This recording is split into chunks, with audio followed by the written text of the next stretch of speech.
Hello, welcome to Law and Order TV. I am Anima. In this session, I'll be talking about the factors of the rule of law. Respect for the rule of law can bring about balance and a lasting change in a nation.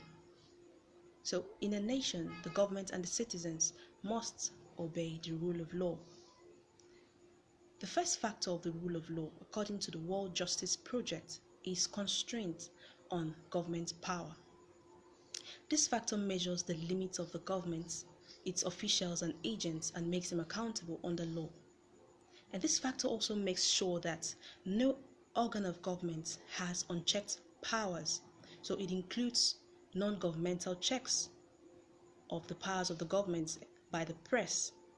So it makes provision for the press and the civil society to check the powers of the government. And it also holds the government accountable. The citizens are able to hold the government accountable for official misconduct, or it monitors the powers of the government. So in any nation where the powers of the government are not checked, or the government does not make provision for their powers to be checked and they are not held accountable, that nation is in chaos and stands a risk of tyranny, and there is usually a breakdown of law and order in such a nation. So the rule of law, this first factor, the constraint on government powers, will make sure that the transition of power is subject to law and that the government's powers are effectively limited by the judiciary, the legislature, and the independent auditing and review agencies.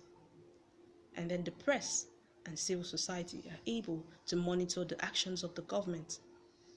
So in my next video, I'll be talking about the second factor of the rule of law, the absence of corruption. Thank you so much for watching. This is Law and Order TV, and I am Anima.